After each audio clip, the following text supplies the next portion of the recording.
অনেক কিছু দেখেন আমাদের বিষয়টা এই প্রসঙ্গে যদি আসতে একটু কঠিন কঠিন ধরে চলে আসবে। অনেক নিয়ম আছে ইসকনের। ইসকনের ভিতরে কি হয়, কেউ পালে কেউ পালে না, তাই না? খাওয়া দাওয়া অনেক কিছু নিয়ে। তো এই যে আমাদের নিয়ম সীমা মাছ বলুন, অনেক কিছু অনেক ভাবে আমাদের মধ্যেই কত একাদশী আমাদের মধ্যে কিভাবে হয়, কত রকম ভাবে একাদশী হয়। যার যেরকম সামর্থ্য আছে অবস্থা বুঝে সে পালন করার চেষ্টা করে। একাদশী সবচেয়ে নির্জলা খুব ভালো। যে নির্জলা করছে স্বাগতম, অতি উত্তম।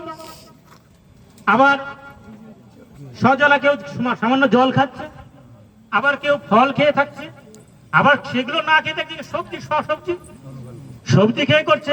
আবার এরপরেও আছে কি, সবজি তো দূরে থাক, আরো অনেক পিজা পাস্তা অনেক কিছুই খাচ্ছে একাদশী, খাচ্ছে ধোসা ফোসা সবই খাচ্ছে। এখন আমাদের অনেকে একাদশী আটা বেরিয়ে গেছে, একাদশী সিঙ্গারা সমোসা ফমোসা সব হচ্ছে।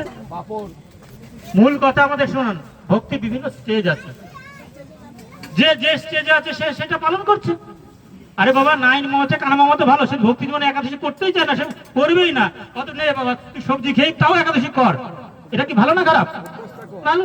কিন্তু আমি অনেক সিনিয়র, আমি বুঝে গেছি আমি পারবো, আমি নির্জলা করতেই পারি, তাই না?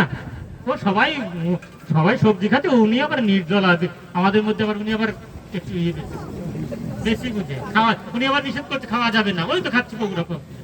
একাদশী তুমি পিজা খাচ্ছ কেন? কে বলেছে খাওয়া যাবে না? তো বিক্রি একাদশী না খাইতে বিক্রি হচ্ছে কেন? অনেক রকমের যুক্তি দেখায়। হ্যাঁ সবকিছু হয়েছে, পিজা সমস্যা সব হয়েছে।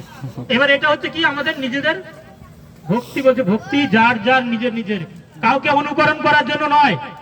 ও যেটা করছে সেটা আমি নাও করতে পারি।